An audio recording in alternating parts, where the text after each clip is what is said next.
Wala pang tao? Oh, a grateful morning, afternoon, or evening, wherever you are in the world. I'm Mohammed Al-Marri, clinical instructor demonstrator at Al Musa College for Health Sciences. Today, we will start our webinar, which is entitled Higher Education in Focus, Discovery, Visualize, and Reimaging. So welcome to the third event of our global webinar series, Higher Education in Focus, Discover, Visualize, and Reimaging. This is a global webinar series that explore the challenges, opportunities, and lessons that educational institutions around the world needs. The series also involves cutting-edge thinking in today's higher education learning from higher education expertise, thought leaders, researchers, and innovators. As they share their expertise about these contemporary topics across all disciplines, we will start with a video that will lead us to be aware of our etiquette to make sure that we all are paying attention to the entire event. So I will let you with the video, then we'll continue.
And now I will let you with Dr. Benjamin, who's the program director here at KFU CAMS Nursing Department, who is also Vice President Sigma Honor Society of Nursing, Phi Gamma Chapter, Certification Board of Commissioner, National League for Nursing, Gallup Certified Strength Coach, Adjust Faculty, SPOP. Dr. Benjamin, please, the stage is yours.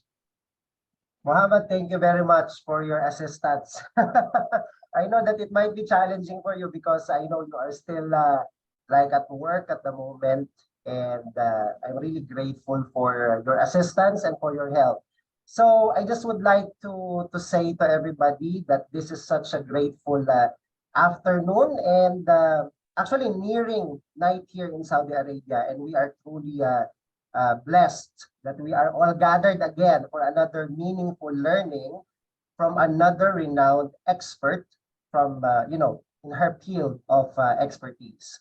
So from our previous event entitled Planetary Health, the Challenges and Opportunities for Healthcare, which was delivered by Dr. Teddy Potter, we have learned a lot of concepts that is quite an eye-opener for healthcare professionals, most especially.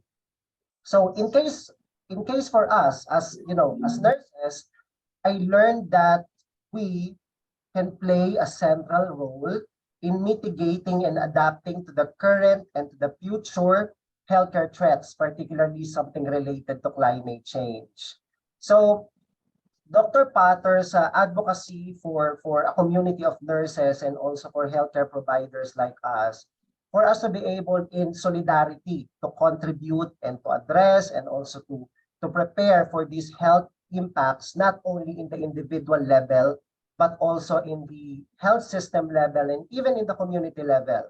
As someone like me who is working in nursing education, it is quite an eye-opener because it opened a lot of perspectives and many ideas as well on how to integrate um, the concept itself of planetary health to the nursing curriculum or in service learning and community engagement projects, or in ways that even the students can also contribute to this wonderful advocacy. So in the end of the event, there are three very important reflections, like the importance, it actually increased our understanding of the links between impacts of climate change and also the acute and the chronic threats to human health, and also how we can prepare as healthcare providers, not only as nurses, of course, to respond to the current and to the future climate-related health impacts being seen in our practice and also in educational settings. And of course, using a personal and even professional action plan for us, like to empower healthcare professionals and also nurses to build resilience and also take a proactive steps against these climate impacts. So for us to formally start our event, let me first call in Dr. Teresita Lasam, Director for Student Affairs and Support Services at St. Paul University, Philippines, to deliver her words of wisdom. Doctor? Good evening, Doc Benjo Bribenoria. I am Teresita Tilasam, and I am tasked actually to give a short remark for this virtual event tonight. So to start, I would like to greet everybody. Good evening. Distinguished guests, ladies and gentlemen, good evening. It is with profound privilege to listen and learn from our guest speaker, Dr. Sara Kim, on the topic Learning from Conflict, Enlarging Our Growth. Indeed, conflict is defined as a clash between individuals arising out of a difference in thought processes, attitudes, understanding, interests, requirements, and even sometimes perceptions. A conflict results in heated arguments, physical abuses, and loss of peace and harmony. When individuals do not agree to each other's opinion, a conflict arises. Conflict can occur at any place, be it organizations, groups, and even at our homes. A conflict can change relationships. Friends become foes because of conflict.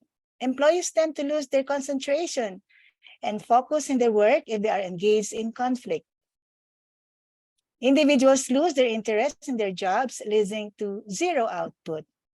They invest all their energies in fighting with each other, and as a result, the goals of the organization are never met. No organization can survive if targets are not achieved. Conflicts can be of many types, like verbal conflict, religious conflict, emotional conflict, social conflict, personal conflict, and community conflict, and so on. So let's not try to avoid conflict, but rather see it as a growth opportunity, equipped with experience and a sound conflict resolution strategy. We enable ourselves to build more bridges and create a more just and sustainable world. So nobody wins in a conflict, and nothing productive comes out of it. As Dr. Kim said, if we manage conflict constructively, we harness its energy for creativity and development. Ladies and gentlemen, let me finally wish you all a successful virtual meeting tonight. Good evening, one and all. Thank you so much, Doc Benjo. Thank you so much, Dr. Lasam, for that words of wisdom that you have provided all our participants. So, of course, now to formally start this event, Yeah. let me now call in our speaker for tonight. So, our speaker for tonight is actually not just someone, but actually a friend. She is one of those people that really I learned a lot from, and I will never forget all those opportunities and conversations that I was given that space for me to be able to reflect and constantly reflect, even up to this very moment. So, to introduce our renowned speaker for tonight, Dr. Sara Kim, a research professor of surgery, received her PhD in education in 1999 from the University of Washington, Seattle, Washington. Currently, she serves as the Associate Dean for Educational Quality Improvement in the School of Medicine, University of Washington, in Seattle, Washington, United States.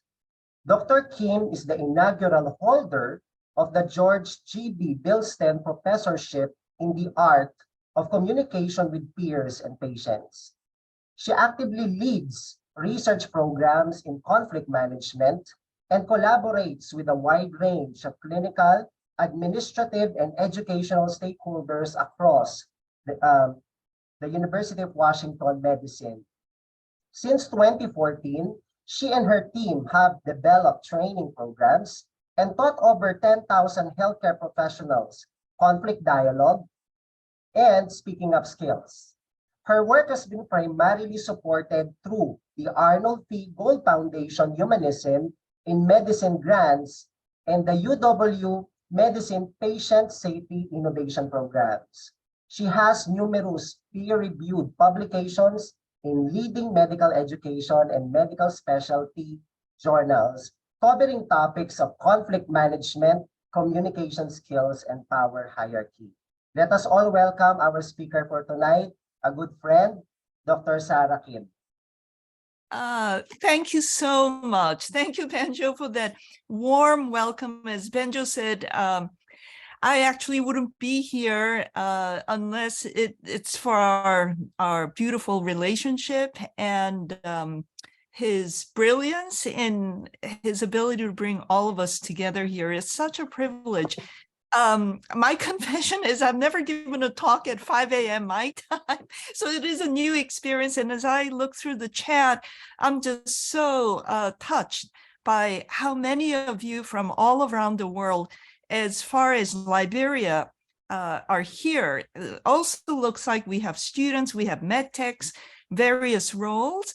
We also have many of you who are away from your homeland, working in other foreign countries. And I just want to recognize who is here. And I want to thank Dr. Lassem for, yes, yeah, for so clearly and succinctly capturing what this session is about. I couldn't have said it better. And so welcome, everybody. We're going to spend the next hour or so thinking about conflict, but also thinking newly what conflict potentially could present to us. So with that, Benjo, can I share my screen? Yes, Doctor.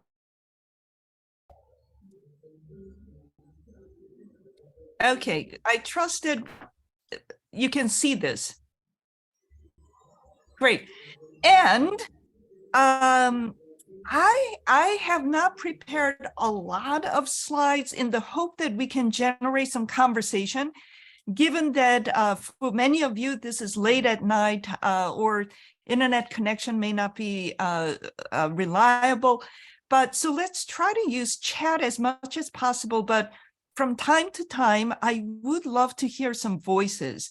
So I will invite any of you who are inspired to share your voices today as we move along. I'm not going to actively monitor chat, so I'm going to rely on Benjo for your help. Okay, so let's move forward.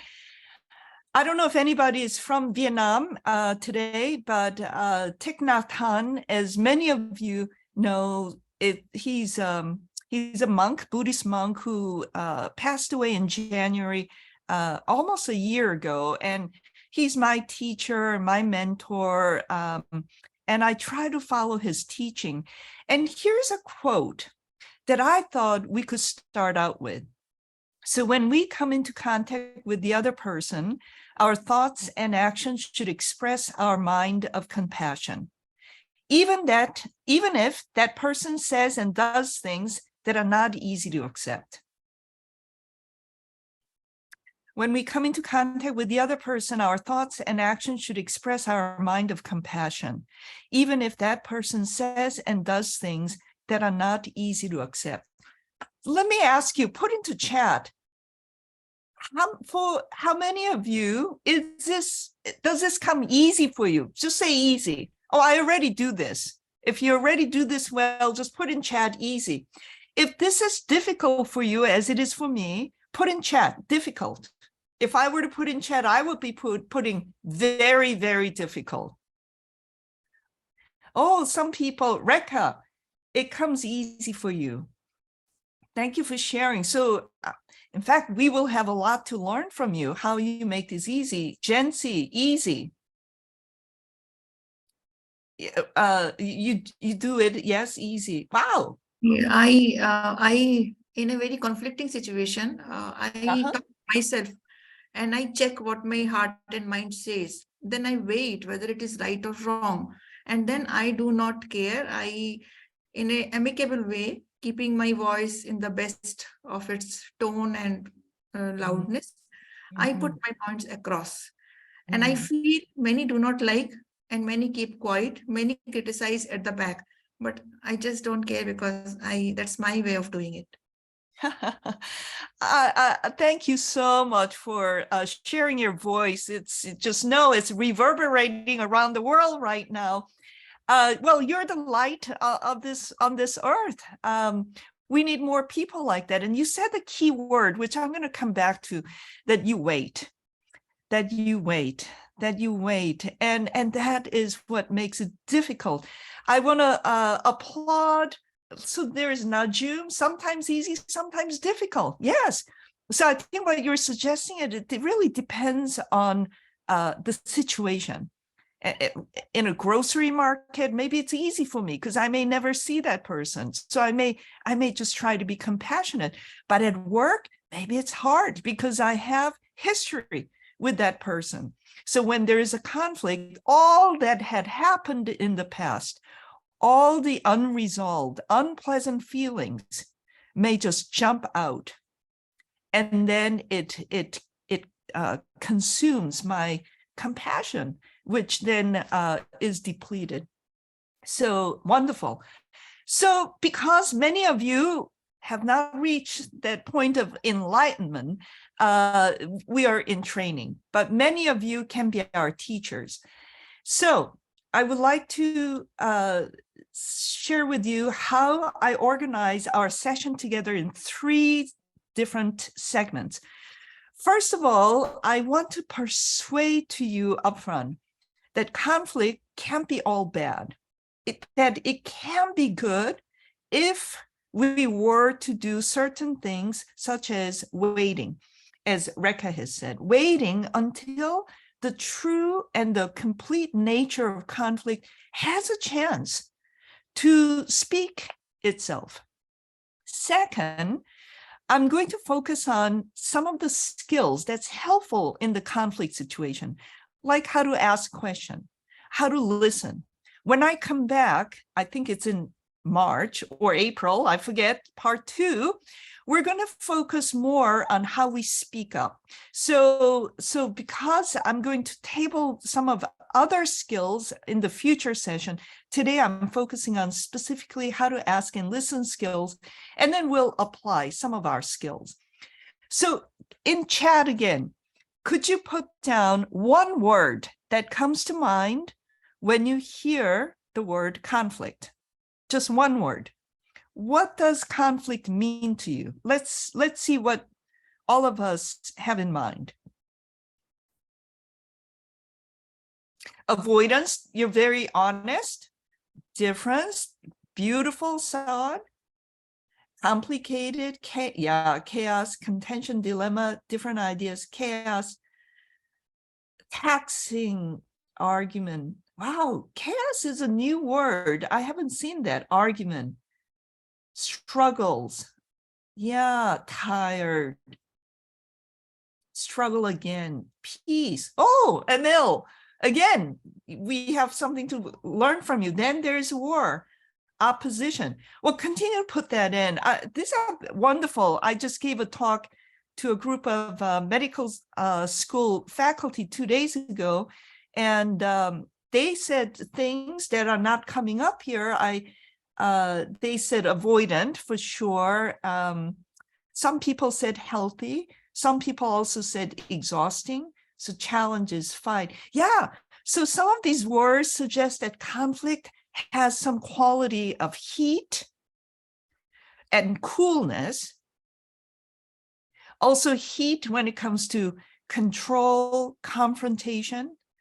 I'm also getting some cues from you that conflict also teases our emotions like anger. So Vanessa, thank you for that. Yes, there's a dispute. I will put that in difference, confrontation. And that's right. Many of this enunciation, many of these conflicts are complicated.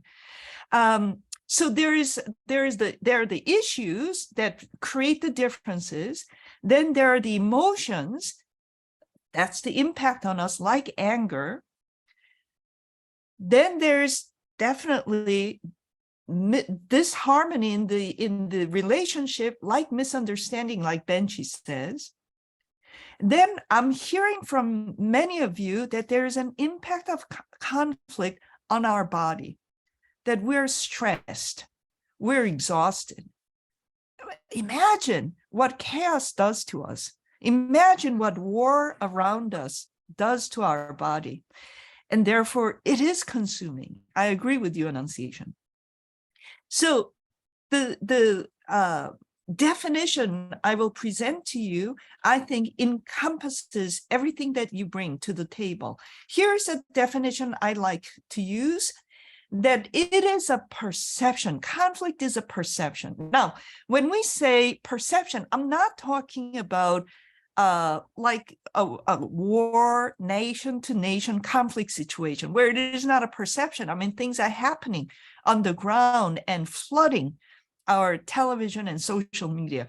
I'm talking about interpersonal conflict, that is the conflict happening between two individuals where there are differences in opinions, as many of you said, that there are discrepancies and incompatible wishes. So disagreement could be, I hold a different opinion of how we should solve problems compared to you. It's a different way of understanding what the problem is about, number one. Number two, it's the belief as to how best we can move forward. It's just a difference in opinion. Can that difference come within the boundary of a dialogue? We would like to hope so. Well, what is discrepancy? I think of discrepancy in terms of lack of expectations. Have you been in situations where your boss may have one expectation about your job, but you have your reality of what the job is? Then there's a gap.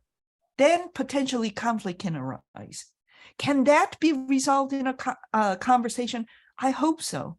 I hope maybe we can go back to job description or other forms of documentations to see where the gap is coming from, with the hope that maybe job description can be revised so we can reestablish an expectation so we can move forward together. I love the word incompatible wishes because it suggests that our emotion is involved. So whenever I am disappointed, whenever I walk around feeling, gosh, I wish my boss heard my opinion. I wish somebody called on me to contribute my thoughts. I wish when I spoke up, somebody said, great idea, Sara. We can't really follow your idea right now, but I want to acknowledge that we count on your voice. So when those affirmations, encouragements, sometimes praises are absent in my interpersonal relationship, I am beginning to wonder, do I matter? Does my voice count? Do I belong here? So as Peter puts down, conflict equals unproductivity. And there is a lot of wisdom there. So imagine when two parties are entrenched in their rigid perceptions around differences, discrepancies, and incompatible wishes.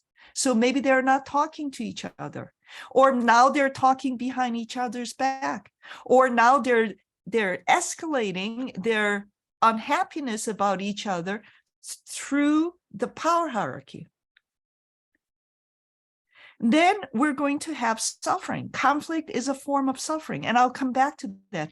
And therefore, in our day-to-day work, we're going to have waste, inefficiencies, because we're not talking to that person. Now we have to go around that person to get the work done. So there is an element of unproductivity, as Peter has said. So I would like us to take a moment and reflect. I don't know how many of us are. There are 452 human beings on this Zoom. Let all of us pause and think about, what is one conflict that is on your mind? It may be something very minor, but it is uncomfortable, like a small pebble in your shoe. You can walk, but every walk, every step, you know the pebble is there. You may have a major conflict right now. Some of you may be thinking, gosh, is it time to leave? Is this relationship going to doom me? So whatever that is, I invite you to think about it. Think about what ignited that conflict, what lodged that disagreement, what was the source? Sorry if I hope my slide is not cut on the right side, because on my screen it is cut out. But so, in-laws. So Dr. Santos, yes. Well, think about family conflict as well. That's a tough one. So who was involved? So in Dr. Santos' case, it's the in-laws.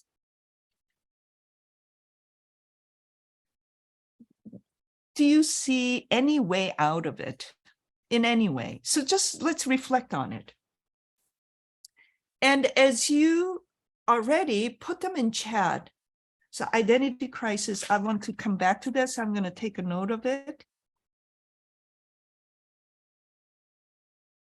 So there are workplaces. Is it possible only 3 out of 452 people have conflict here? Yes, there's group conflict. What else? Noor, thank you. If anybody wants to talk, that's fine. Yes, home. Bella, did you have something to add?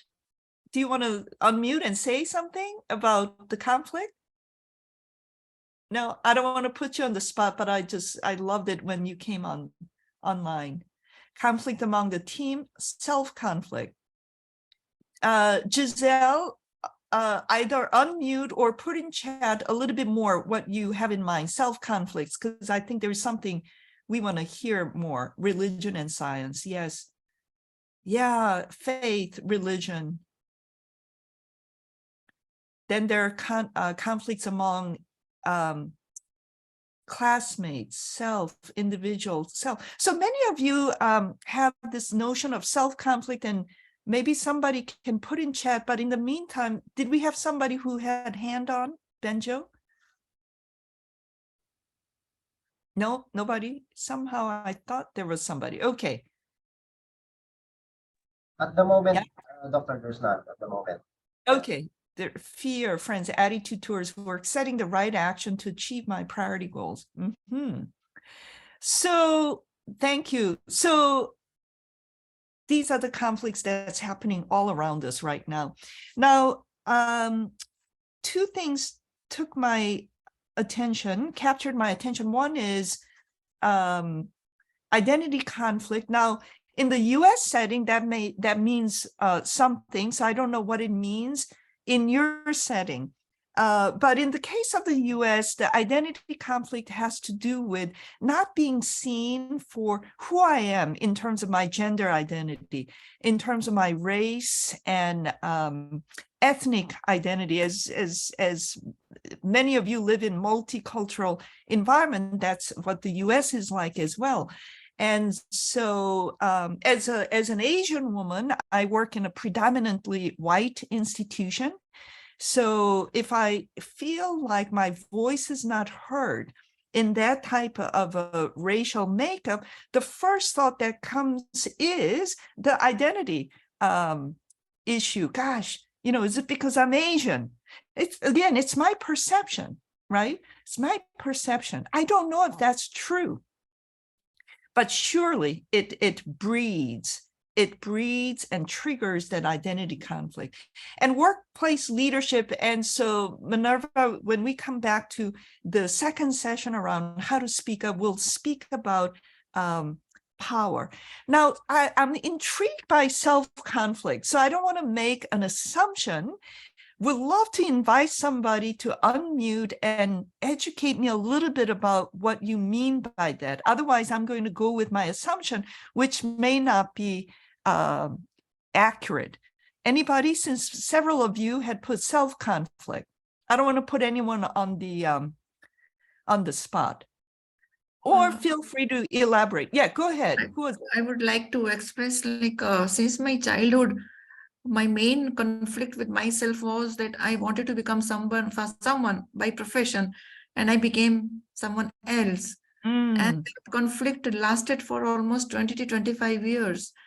So now with great difficulty or with great efforts, I could handle it. I could subside it. That's what I meant.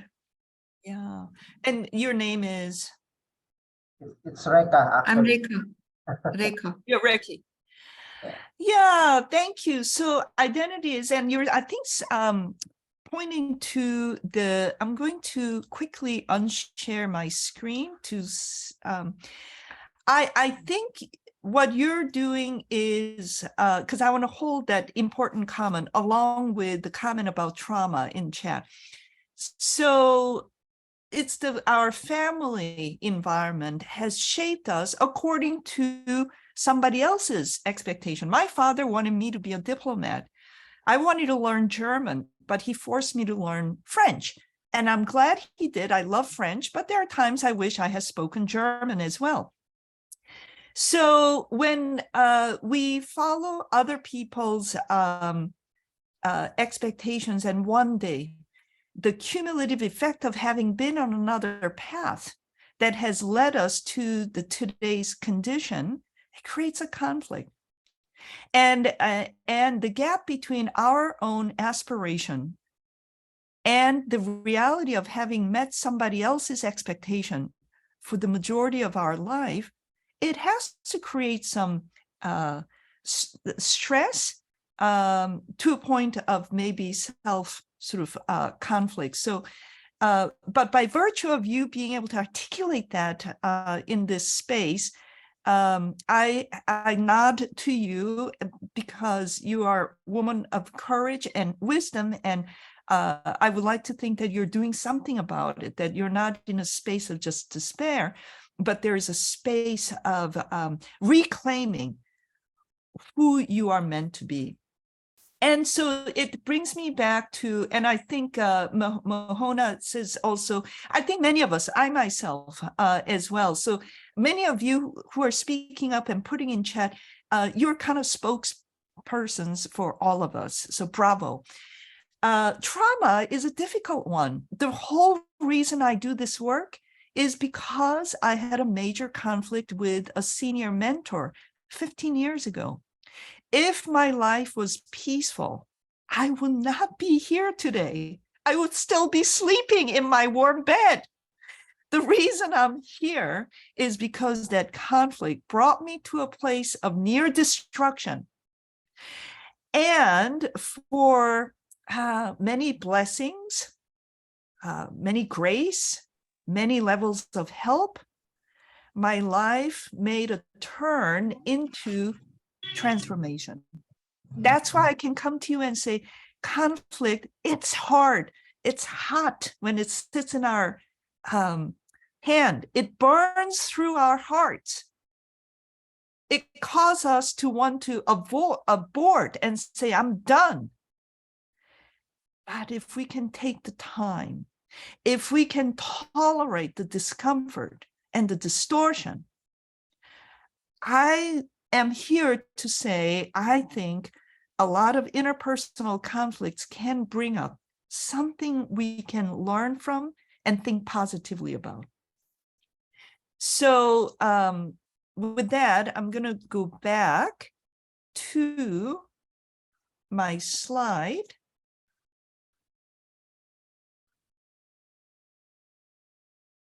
Okay, so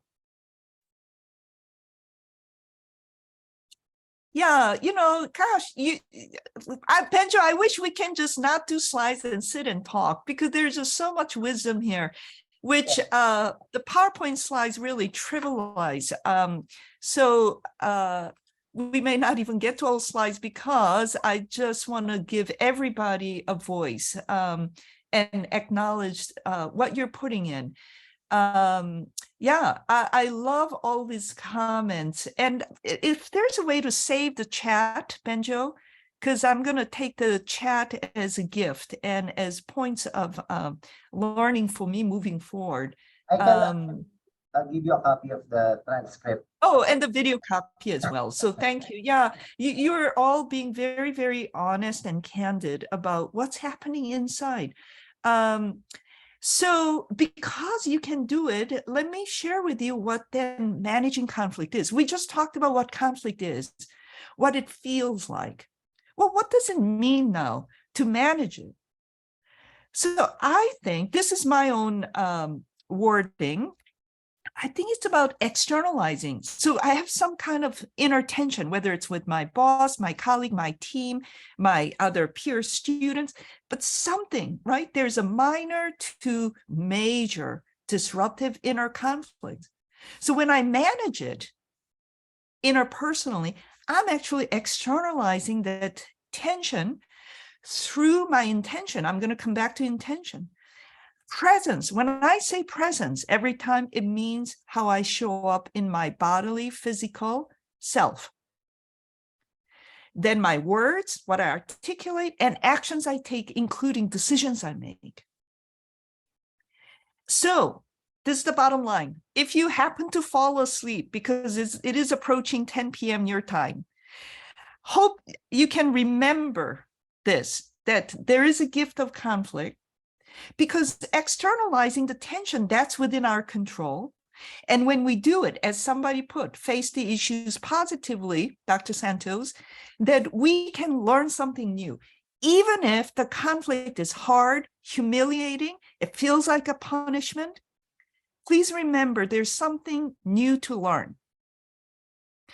Because we're going to learn something always new about ourselves in that difficult space, in that isolated, lonely space, in that space when nobody is now dealing with me and I feel ostracized, or I'm isolated.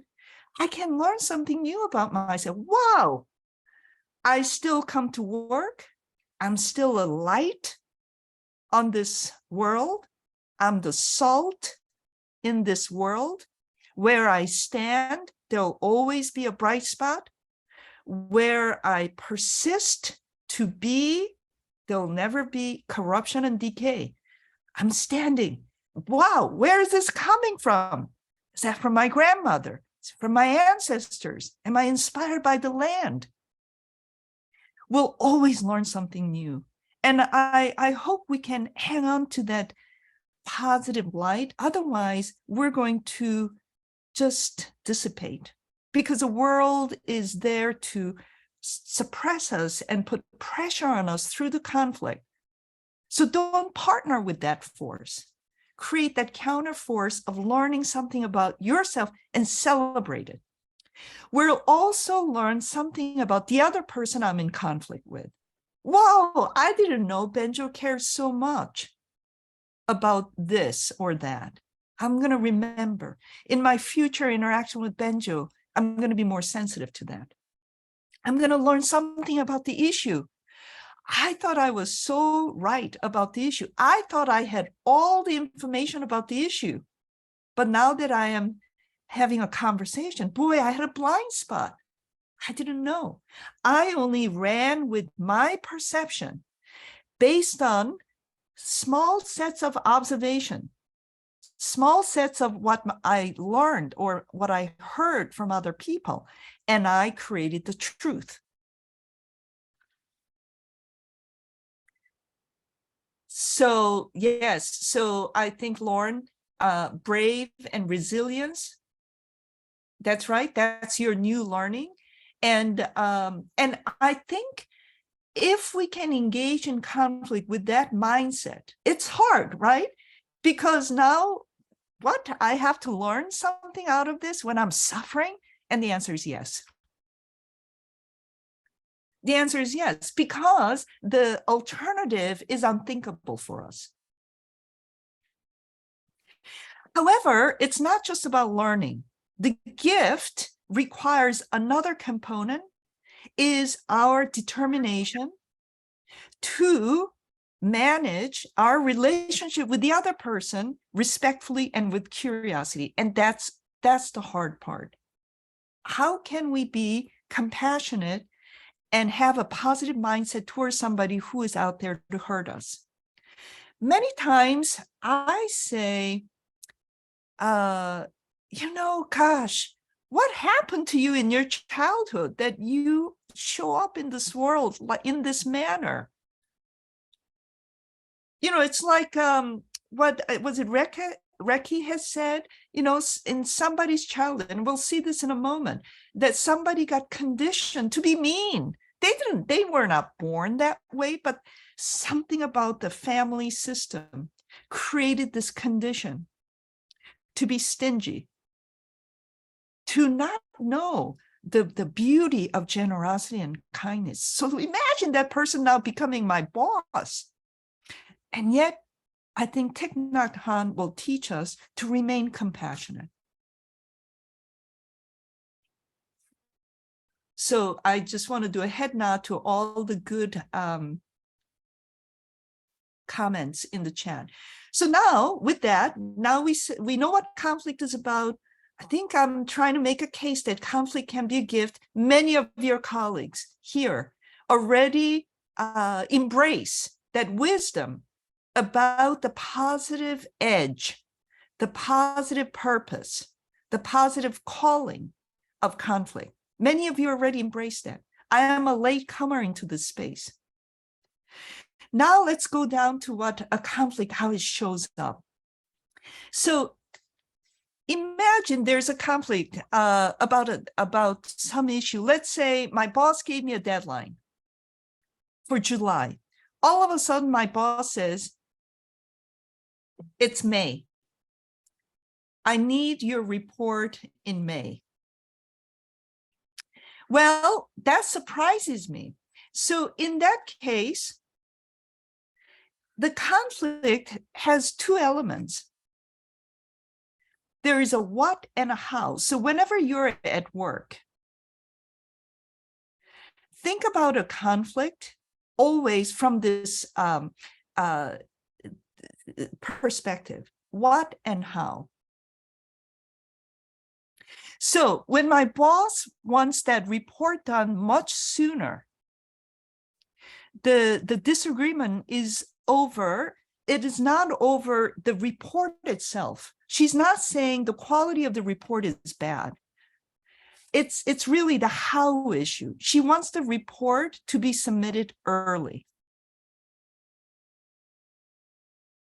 And that's the process issue. Why do I make this distinction? Is because whether it's what or how will cause me to have the conversation differently. Because imagine if it's about quality of report, that's a different conversation. If it's about the deadline issue, that's a different conversation. So already when we can differentiate what versus how, we're actually slowing down. Because we're not just running and rushing to the conflict. So that's one element of conflict. But think about many of the conflicts. Think about in-laws conflict, as somebody had put in. I'm not sure if it's about task. It may be about relationship. There's a clash of personality. Maybe in in-laws case, maybe the family and value system I am used to from my own family now colliding with my in-laws' value system and belief. There's a clash. Yes, Dr. Santos, generation gap. That's not a task issue. It's a relationship issue. So, but when you think about conflict, the issues actually don't always stay in task versus relationship. What begins as a task issue can escalate into a relationship conflict. I think if I were to poll you, everybody will say that's correct. I started to talk about a task issue, maybe about hand hygiene, maybe about medication. You know, I was trying to be nice. I was trying to teach. And that person all of a sudden started yelling at me and stormed out of the room. Has that happened to you? Twinkle, has that happened to you? Just head nods. I think it happens, right? So that's why conflict is hard.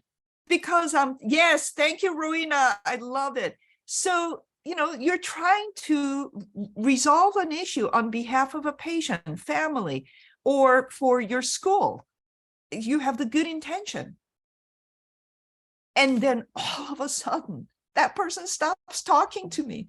All of a sudden, my boss calls me in and say, what are you doing? So what happens is what ignites task to relationship, the Harvard negotiation people will say three things largely escalate a task issue to a relationship issue. And that's anger, that's ego. Ego is if you insist that you are right and the other person is wrong, then that's going to escalate a task into a relationship issue. Then identity. We already talked about identity. Do I matter? Am I seen? Am I a valued member of this community? When that comes into question, a mere minor routine task issue will travel through our ego, our anger, and identity and become a relationship. Conflict. Then, from then on, we have to slow things down more, right? Initially, I said for task, we have to slow down to ask ourselves, is this a what issue or a how issue? Now, we're no longer in that clean space. Now we're in the chaotic space, as many of you said.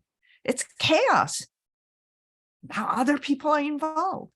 Then what happens? We take the conflict inwardly. Then we start to ruminate, meaning we think about it all the time. How do you know you're ruminating? Ask your spouses, ask your partners, ask your best friends. They will say, oh, gosh, Sara, you're talking about this conflict all the time. Well, you're ruminating because it's on my mind. It consumes my attention. Now, here is now the reason why we have to slow down. When we ruminate, and unbeknownst to us, if we travel into the destructive conflict management path, we may have an intention to retaliate. And I know retaliate is a strong word, but would you be shocked to hear from me, who is in a leadership position, that after having done all this work, that the intention to retaliate passes through my heart. It passes through my heart. I am surprised by that. It passes through my heart. And that makes me a human being. But where does that retaliatory intention comes from? It could be the past conflict. If you have an unresolved conflict with somebody right now, here is the truth about that conflict.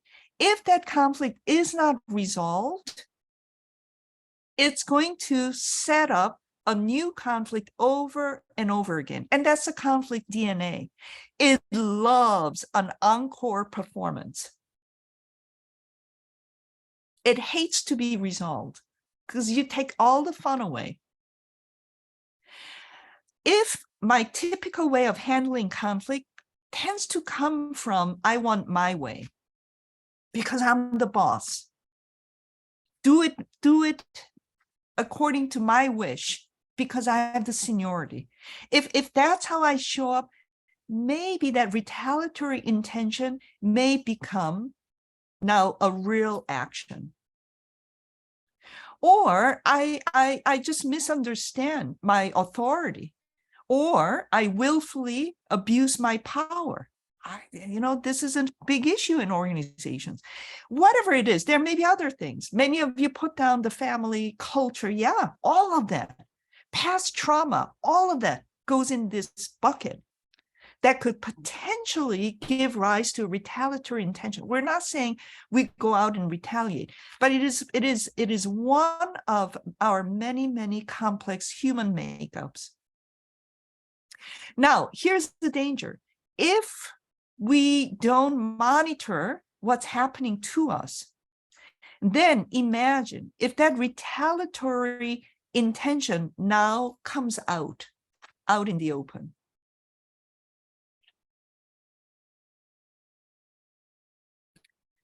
How many of you said, all of a sudden, because of a conflict with my manager, all of a sudden I'm given an unrealistic deadline?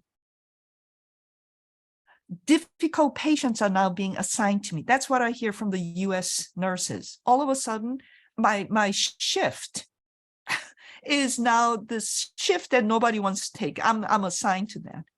My promotion wasn't denied. This is what people experience on the ground when that retaliatory intention now becomes a reality. Then the person who is in conflict with you is no longer thinking about that task issue that initially triggered this conflict. That person is in survival. Why? Because work is no longer a positive environment to step into and feel like I'm contributing to the mission, because I am in this chaotic space. So this is why slowing down from the get-go, not falling prey to your perception when there's a task issue. It's one way to minimize the possibility of traveling into the relationship conflict.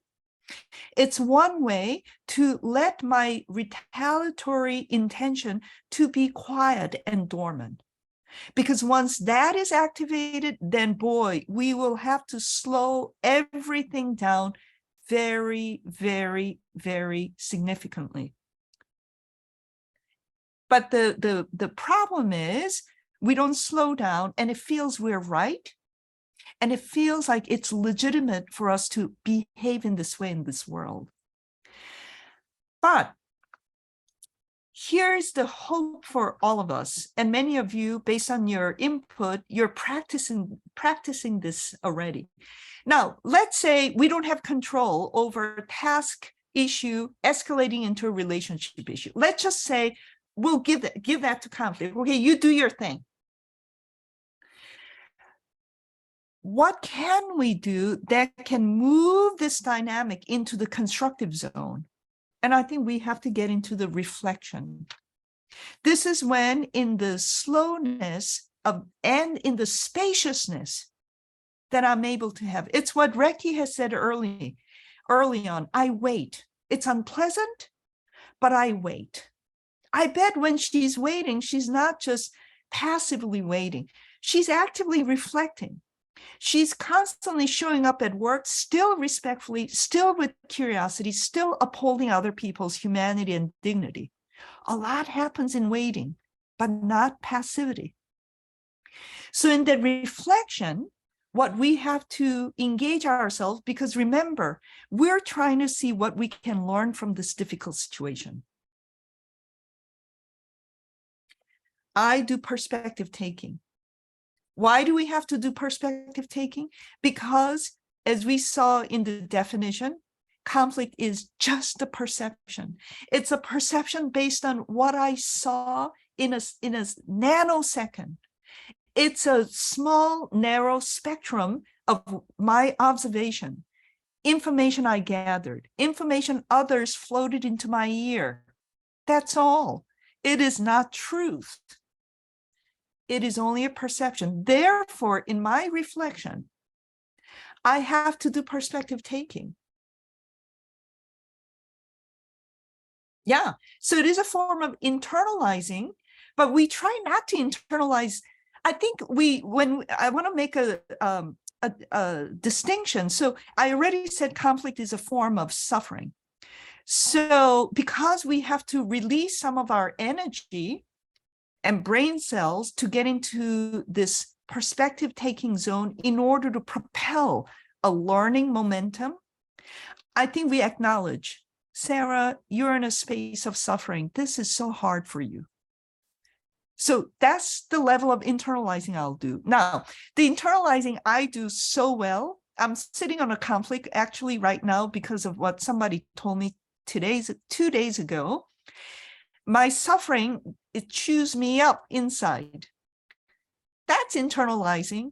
But when I am chewed up inside, I am hogging and monopolizing the energy I need to go into this blue zone.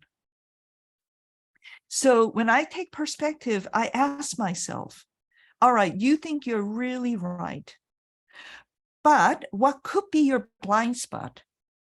What one piece of information may be helpful to you? It takes sometimes enormous energy for me to even ask that question. What may be missing in my understanding? And sometimes I can't think of everything. That's where conversation comes in. So conflict can't be resolved on our own. In many cases, it takes a dialogue. And in that dialogue, I have to ask questions. What made this difficult for you? What was most disappointing for you in my behavior? What possibilities are there for us to move forward together? That's the inquiry space. And in doing so, we're bending this conflict force towards the original task. Let's go back to what happened 3 days ago when I tried to show you how to do hand hygiene. So with that, I'm going to just pause right here, do a bit of time check with Benjo and see if any comments are coming up. Currently, none at the moment. Now we have sometimes like a wound will heal slow. So that's the last comment that we got from the same participant who mentioned about. Yeah, I know. It does feels like a wound, right? And for some of us who have past trauma, it is a reopening of the past wound that hasn't healed. And I think that's why compassion is necessary. Imagine in interpersonal conflict, my wound is in the space, the other person's wound is in the space. Wow. How are we going to move forward?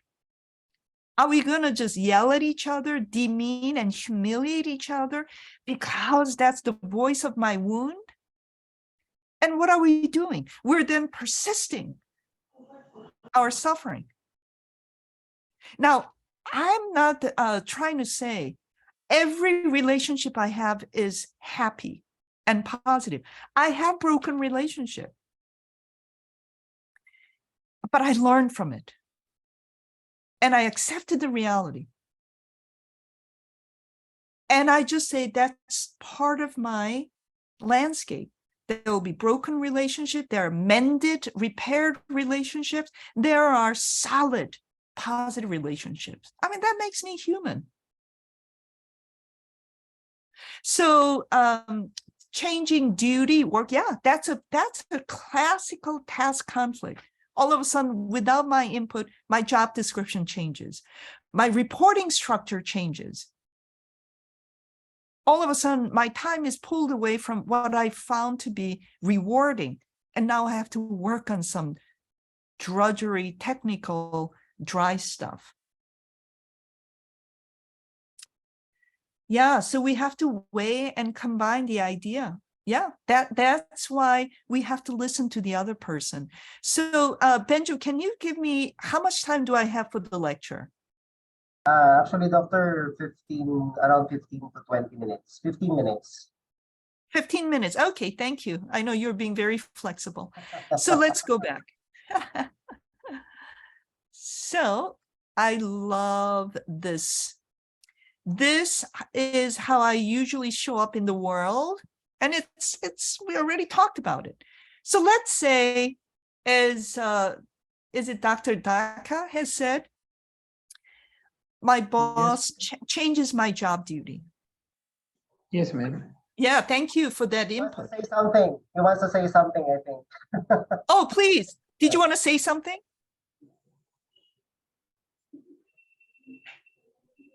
Or he just unmuted himself. Okay, we will accommodate. Raise your hand if you want to speak more, and I will continue. So my perception is my boss doesn't respect me. Whenever you feel like you're not being respected, it's a perception. It's a real perception, but it is a perception. It is not the truth. Maybe the boss disrespects me. Put it up as a hypothesis. Be curious about it. Wow, it feels like my boss disrespects me when my duty changes. I must test that hypothesis. Is that true? Otherwise, I'm going to pick up the biggest brush. I'm going to dip it in the bucket of ink, and I'm going to splatter my story all over. I'm going to pick up the phone and say to Benjo, guess what my boss had done? Can you imagine? Do you have a new job for me in Riyadh or wherever Benjo is in Saudi Arabia? People leave. When a canvas is filled up, it's only my story. It doesn't accomplish what Angel Klein says. There's no weighing. There's only proclaiming my story. There's no weighing of my story and your story in order to create our story. Then what do? This is where we have to appeal to ourselves to move into this other canvas. Yeah, research, testing the hypothesis, I like that too. I forget about that often. But it gets my curiosity going. Is this true? I must test it. And I can't test it on my own. I can't test it on my own. I need other data sources, including the other person. So the how do we move into this right canvas? I mean, doesn't it kind of qualitatively feel different? Whenever I see the right side panel, I just relax. I can breathe. What I do when there's a conflict, I try to replace my largest brush with the smallest brush. And I put down my brush stroke tentatively, cautiously, if possible, with humility, because I know I don't own the truth. I put down my brush stroke and I invite the other person. I can say, Benjo, when you changed my job duty, boy, it just felt like, I mean, are you doing this? Am I incompetent? You know, do you not like me anymore? That's the story that's coming up for me. That's one brushstroke. I'm not saying, Benjo, you are so disrespectful. how can you do this? How dare you do this? Then I'm still in the left side. But when I can tell my story tentatively and invite the other, Benjo, help me understand. Hey, you know, this has created a lot of suffering in me.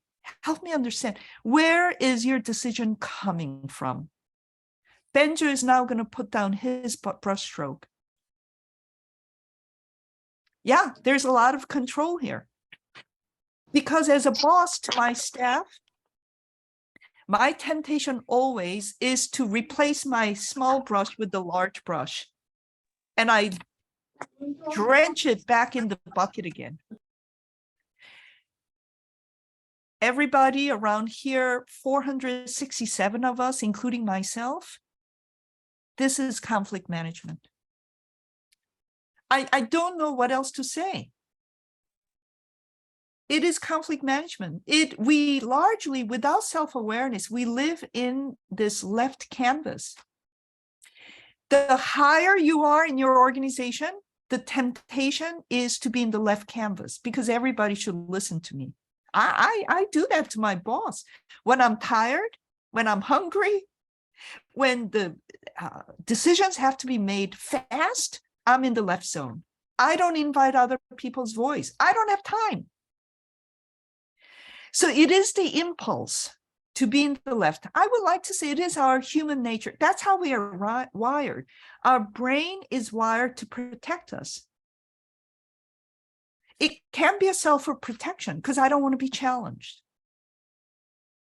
So there's nothing wrong in being in the left side. Yeah, definitely. We become reactive. We become defensive. That's our human nature because we're just trying to protect ourselves. Because inviting other voice and oppositional input means I may not appear to be competent. It may appear my authority is being challenged in public. Or by being in the right side, it's just going to take too much time. But it is only in being in the right side, with tentativeness, with cautious, with humility, with invitational outreach to other people, we're investing in the relationship with that person. The left side, if we persist to be in the left side day in and day out, we're not really thinking about the relationship. Being in the right side, as hard as it is our affirmation of the other person's dignity and humanity. Benjo, I know we have a disagreement here. I'm eager to learn more about where you're coming from. Hear me out. This is the story that keeps circling in me, that's causing suffering. What about you? What's your experience? Yeah, I love the definition between leader and boss. I think being in the right side is to be the leader because I'm thinking about the people's wellness. Being a boss, or in some culture, patron. I was in Turkey 2 weeks ago, and boss is patron. Patron means is to behave in the left side. So let me just, in the next few minutes, leave us with some tools here. What do you see in the upper side? What is this ugly mass of stuff?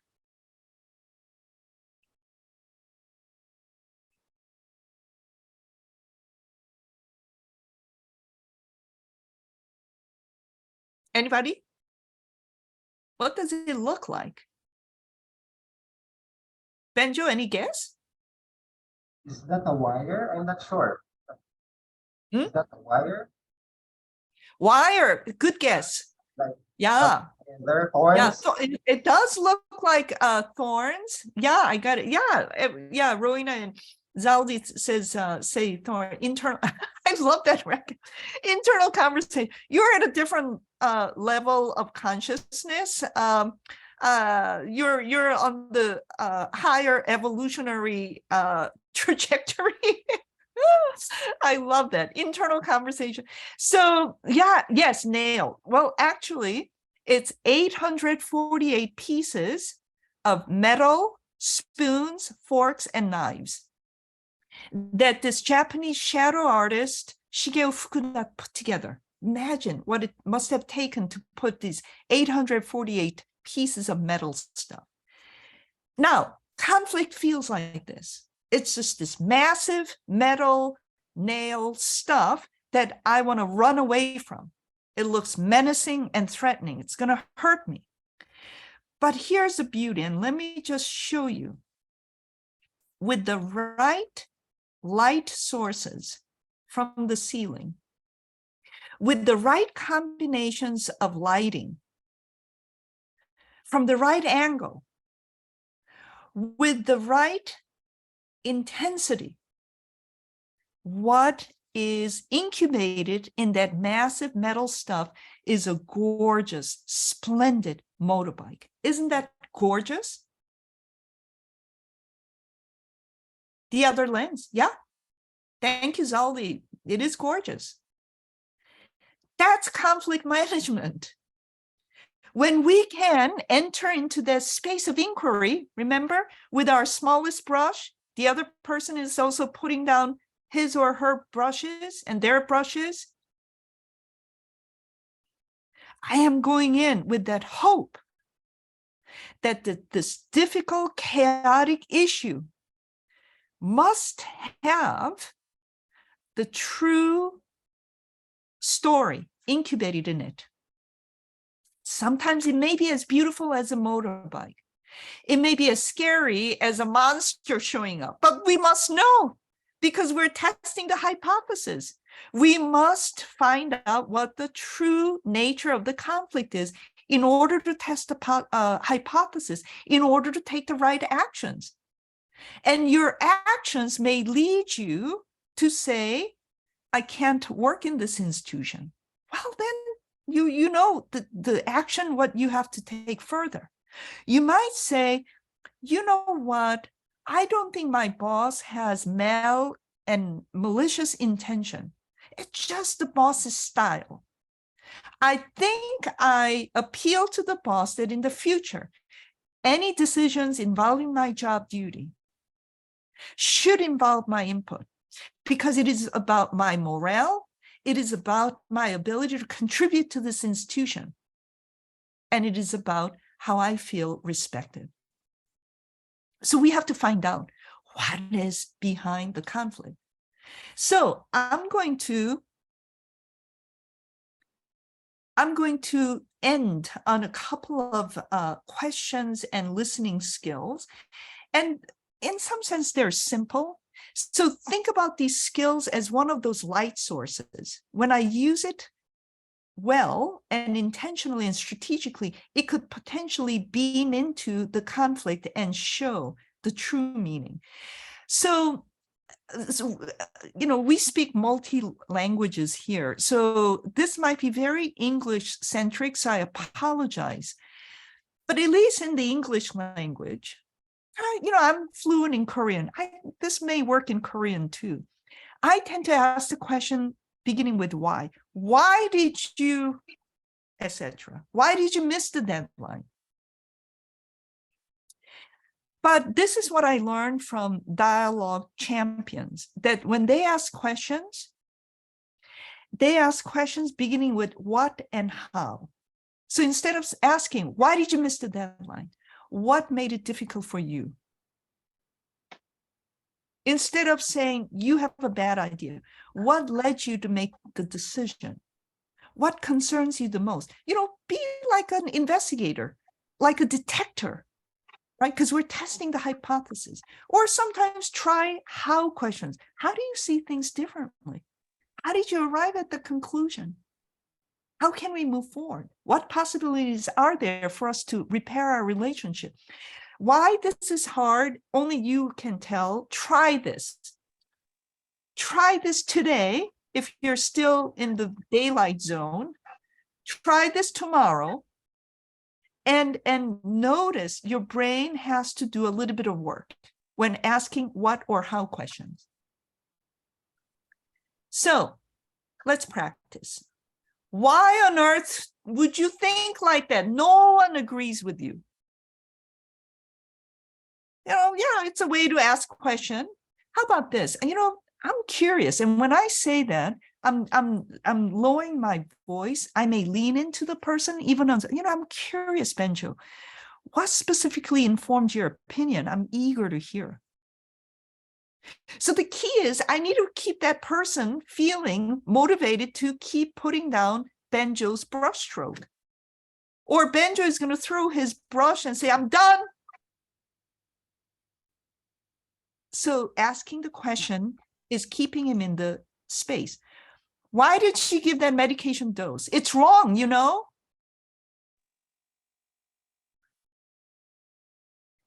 Can somebody quickly put in chat what you might do? How might you ask the question differently? Why did you give that medication dose? You're going to kill the patient. I hear that from my US colleagues.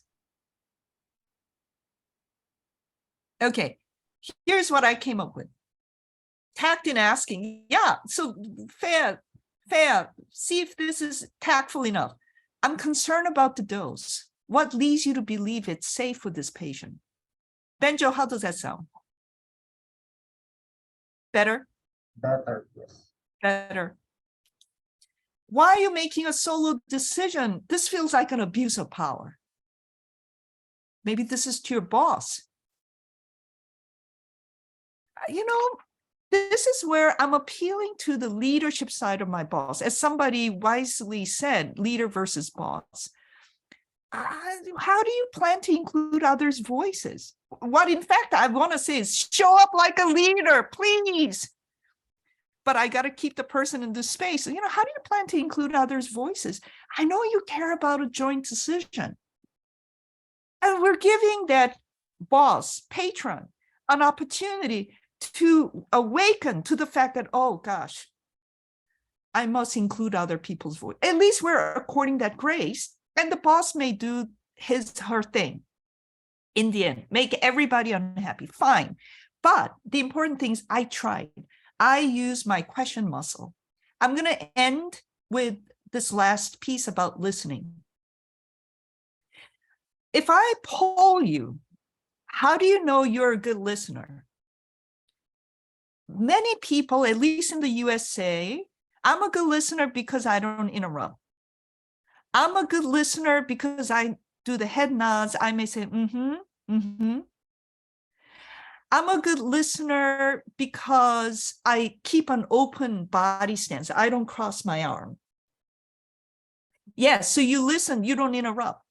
Here's what I also want to ask. What may get in the way of listening? It's something for you to think about. We don't have time to get into it. But as you now try asking questions, beginning with what and how, after you ask the question, now you're listening, just slow down and engage with yourself. Gosh, what is so hard about listening to Benjo right now? What's that about? Why is there a barrier? Why is there impatience? Why does my anger surge? And when you answer back the person, yeah, you're open and relational, John. Yes, wonderful. So I want to get to what the person is saying about how to respond. That's it. I assess the degree to which people are good listeners by the first few words they say when they're done listening. So listening, when I listen, I'm creating an act. It's an act. I'm creating an experience for the speaker. So let's say Benjo spoke to me. When I listen and I respond back, I'm trying to create a safe, open experience for Benjo who spoke to me. That's it. It's an intentional act. So when I hear something I don't like, or emotions are getting bigger and bigger and I'm getting anxious, it's very easy to get hooked to match that intensity. So in the listening zone, I try to be intentional. So, okay, emotions are high. My intention is to neutralize tension. I'm not going to yell back at the person. I'm not going to say, Benjo, calm down. I'm not going to say that. I can just neutrally, calmly say, I can see, Benjo, how difficult the situation is. I feel the difficulty. I am signaling to Benjo, I got your emotion. I'm not going to ignore it. If I'm hearing something I so disagree, I try to suspend judgment by saying that it was helpful to hear your perspective, even if I disagree. It is helpful because remember, I'm testing the hypothesis. Whenever people say something and I don't like, I try to bend my will to say something I appreciate about the person. And if I can't find anything, I always say, I appreciate everything you do. I appreciate you took the time to share that input with me. And then I introduce my thoughts. Would you find it helpful to hear how I experienced it? So one thing to notice when I listen, I often say, I hear you, but good idea, but. So if you don't remember anything, just lose the but. So we're going to end here. When somebody says, it's all about you, Sara, isn't it? Sadly, I have received this feedback. Boy, this is hard. It really stings. This is what I try to do. I channel Thich Nhat Hanh. What must I do to help you feel included? This is going to take lifetime for me to be able to say this. You're consistently disrespectful to me. You change my job duty without my input. Is one way to say it because that's how we feel. But boy, if our goal is to be in that open canvas, the spaciousness, to keep people in the space, in the room, what if I can be curious? Remember testing whether the person is really disrespectful. So I can say, it's important I understand how my words and actions are affecting you negatively. I'm sorry. So I didn't set this up correctly. When somebody tells me you're consistently disrespectful towards me, when somebody says that to me, I could say, oh yeah, let me tell you what you have been doing is one way, because it feels that's right.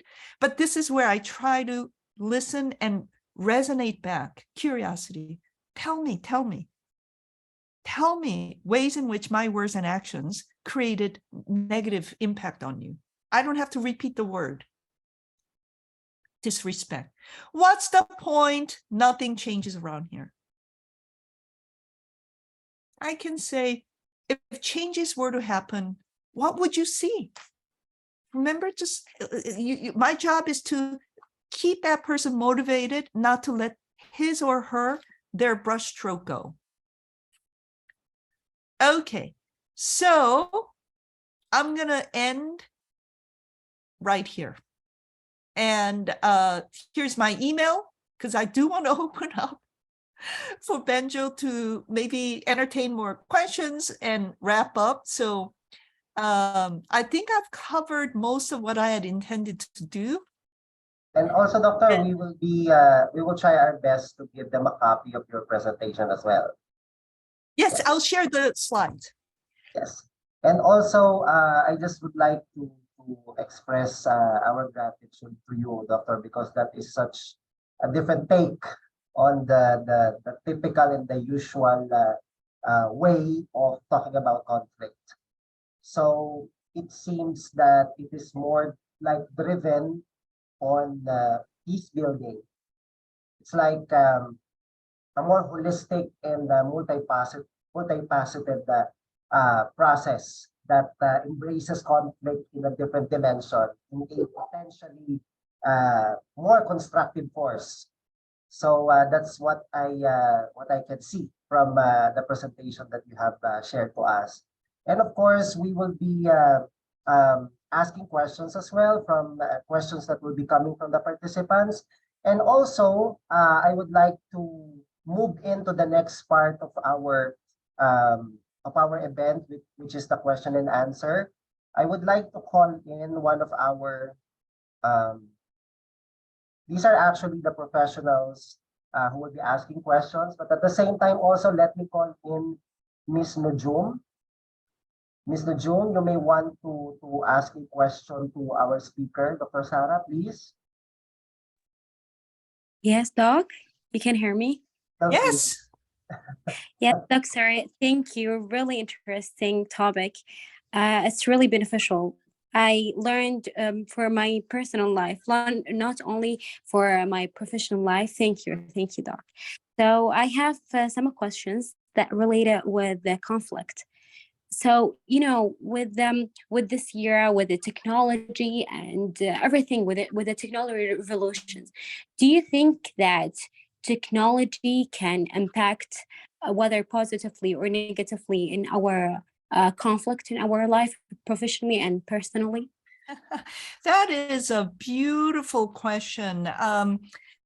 So when you say technology, well, I'm thinking of particularly social media and also Zoom. I don't know about you, but our institution has moved to predominantly Zoom meetings, and it requires a different way of relating with one another. You know, often I have staff members who are not on video. It's hard to have a sense of team oneness when people are not on video and I'm talking into this like empty zone. And so I think your beautiful question, I'm going to take it to the next level. Technology is not going to go away. We're going to pick up our phone and use it, whether it's WhatsApp or text or other form of social media. I think there's a way to be responsible technology consumers, and that is by use technology. It has many benefits for efficiency. I think then simultaneously do what you can to invest in the relationship. Because in the vacuum of not having a meaningful relationship with the person, that's when we feel entitled to just splatter our perception, our belief, untested hypothesis onto social media. So that's what I want to offer. But how do we do it? I use phone calls a lot these days. I find it to be a very effective medium. Now, if this is about colleagues in different time zones, Zoom offers a way. We're not on video, we just use audio. Or you may check in with text. I thought of you today. How are you doing? What can I do to make your day brighter today? So I've been the beneficiary and also the sufferer of technology. And what I can share is it's technology plus relational investment. Help people get to know what we are made out of. Help them feel my compassion. It's hard through Zoom, but I think the limited capacity Zoom has for relational capacity, we can augment it with other forms of relational building. I write to my staff, I write thank you notes. I don't see them often, but I know they're in the office once in a while, and one day they'll find it. So there are ways to drop in these relational seeds. That's one way not to have technology claim our space. And we live with this illusion that just because we connected through technology, we have a relationship. You will know when there's that first conflict that descends upon us, you will know how deep the relationship is. The conflict with the staff, boy, that's another topic. Because we have to talk about power. We have to talk about what power is, and we'll get to Rekha, who has her hand up. I think the first thing is, Lee, hear their story. Hear their stories. So the temptation as the leader and boss is, remember, to be in that that filled canvas. We know the story. We know how they fail. We know where they're deficient. We know what they must do to reform themselves. But I learned so often when I can open up the space and say, how's your day going? I do lots of checking in. So I may be having a meeting.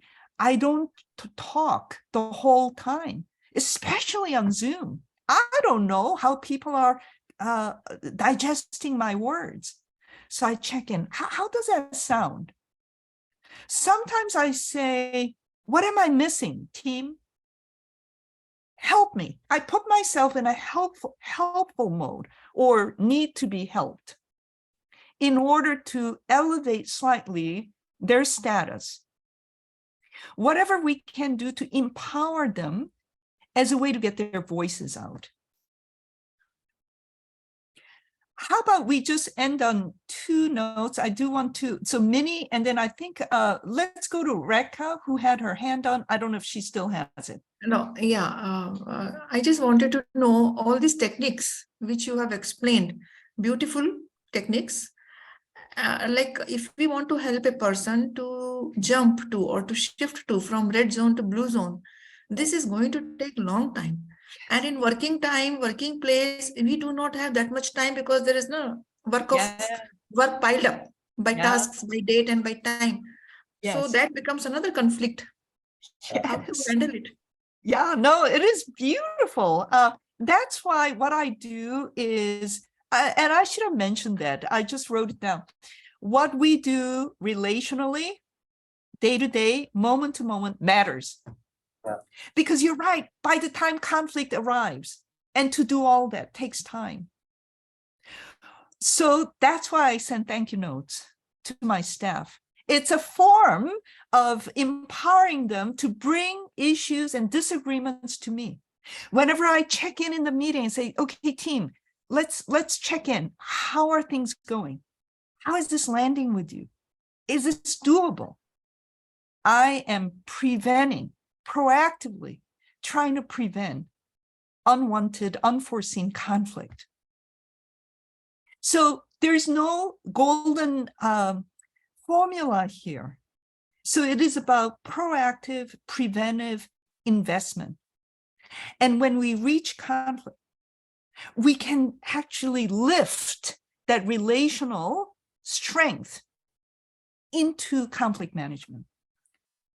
In absence of that, it's easy to just use our power or borrow somebody else's power to make a quick conclusion. We can just go on and on. Why don't we end with Minnie's question in Zoom? Actually, Dr. Minnie, I will be reading the question of Ms. Minnie. I loved what you have discussed on conflict. Would conflict also help students in their learning process in any way? Yeah, absolutely. And that's what we will talk about the next time, how to speak up, how to advocate. Students often feel that they don't have the voice and that they have to just take the punishment and humiliation and just swallow that. And they have the real fear because by speaking up, by challenging, what is at stake? Their grade, their reputation, their future in that institution. So the students are my tender spots because they're in some sense on the lowest power rung, but in many senses, they have so much to be empowered by us. So one thing, immediate thing that comes to mind is as teachers, again, it's the relationship. Know their name, welcome them into the learning space, do whatever you can to create a psychologically safe space so they feel they can ask questions, offer alternatives, make statements of disagreement in the name of learning. And this is where our presence comes, how we use our body, how we use our voice, words we use, questions that we ask, listening that we resonate back. Let's just give Chan the last say and we'll wrap up. So prevention, I hope what I said helped. It's the relationship. Plus, if you can get some training in conflict that helps. One book I will put in chat is Crucial Conversation. Is a very good book. In fact, when I send the slides back, why don't I add a slide with several resources? But it is, as somebody said, this is lifelong work. Also, managing conflict in one relationship does not always translate in a positive way to the next one, because the other person brings their history, their trauma, their yearning, aspirations, prior disappointment, all into the space. So there's no way, it's not like we're going to get a black belt and we're going to always make that beautiful kick. It is always going back to the beginning, back to the beginning, back to the beginning, sometimes failing, sometimes picking ourselves up again, retrying. And somewhere, I think we can be on that transformative journey over time. And that's what I want to end on, that it is such a privilege to be here.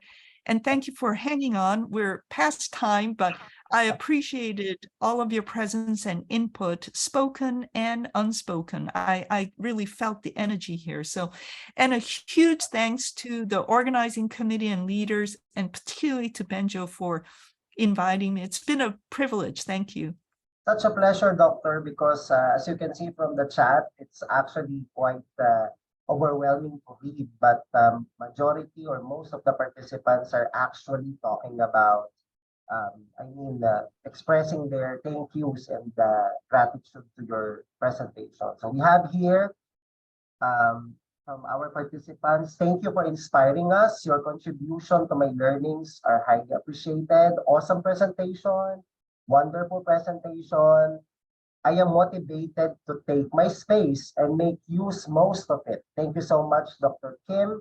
Beyond grateful for the great lessons. We have here also from other participants from Saudi Arabia, actually. We have here. Thank you so much, Dr. Sara, for answering my question. Thank you, Dr. Sara. Very interesting talk. So there are a lot of positive messages here from our participants. But Doctor, I just would like to call in some of my colleagues also, because they would like to express their learnings and also reflections from the presentation. Dr. Alan, would you like to say something?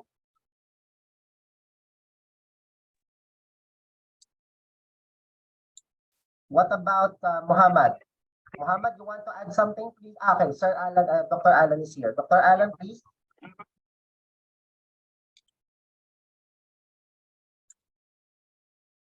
Probably there are some challenges in the signal. What about Muhammad, please?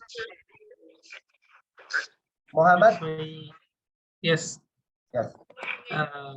Want to say something? Actually, I have seen the poster of this webinar, and I recently just presented a small presentation during my studying in KFU regarding the same topic of this presentation.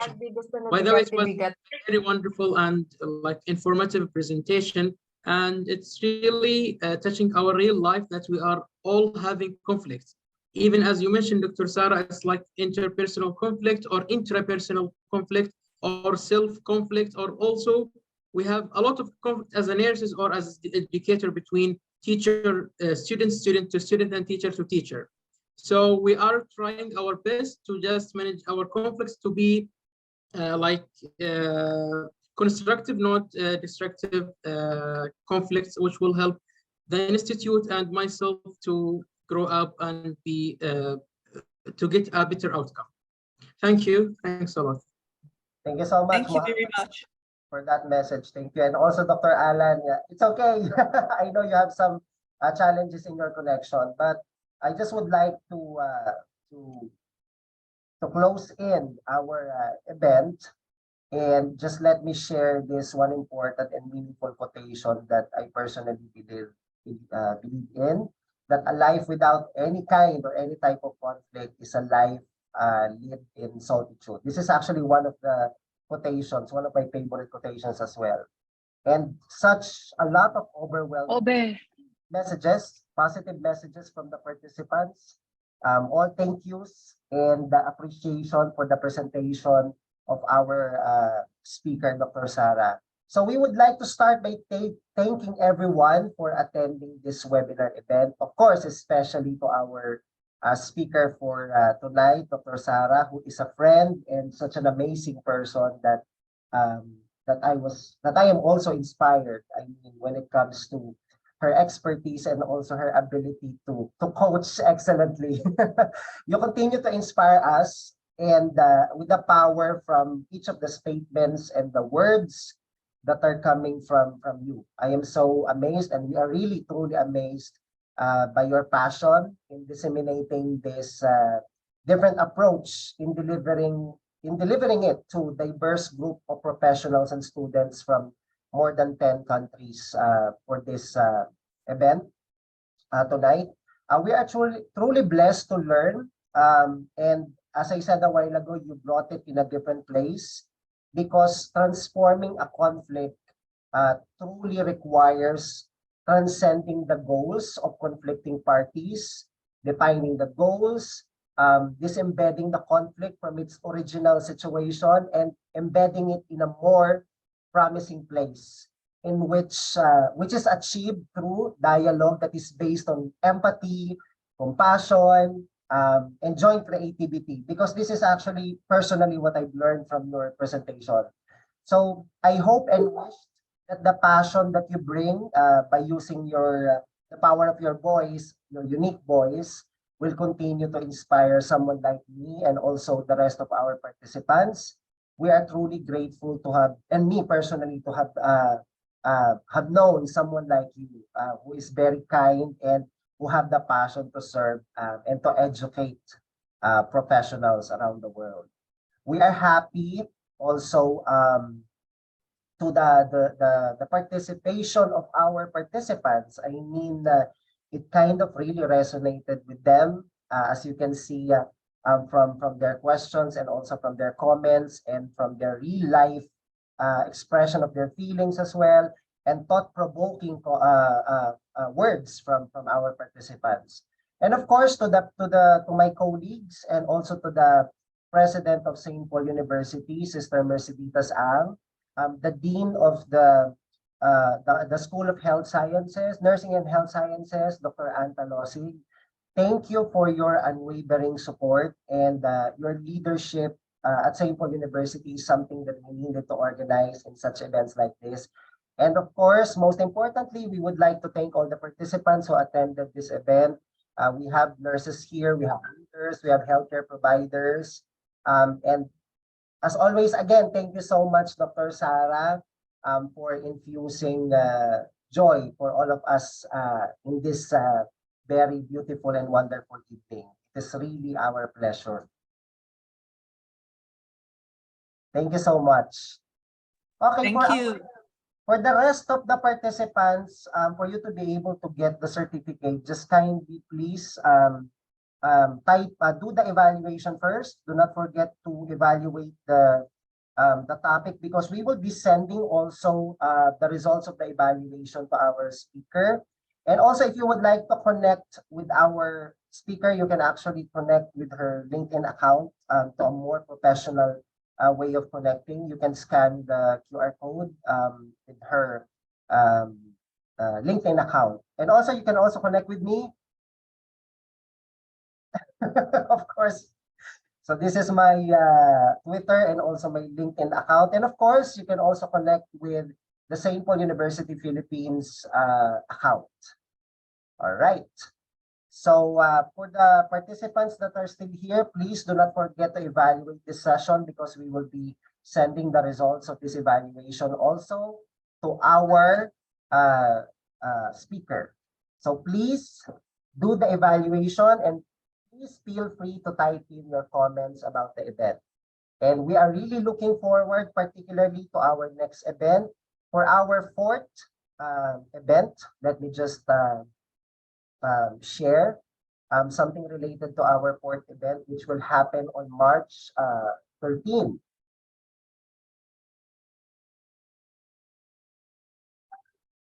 Okay.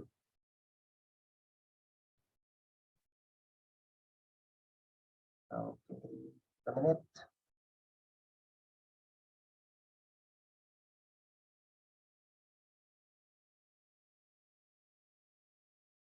All right. And for our fourth event, of course, the topic that we will have is about designing preparable futures with extreme humility, empathy, and humility, which will happen on March 13, 2023. And of course, it is 8:30 a.m. US Eastern Time and 8:30 p.m. Philippine Time. And also different times and different time zones. Our speaker for the fourth event is Dr. Jeffrey Sanchez Burks. He is a professor of management and organizations in Stephen M. Ross School of Business, University of Michigan. So please take note of this date for our next event. And thank you so much. And to all the participants, please do not forget to do the evaluation because it's very important for us to get feedback from tonight's event. And we will be sending it also to our speaker. Thank you so much to all the participants.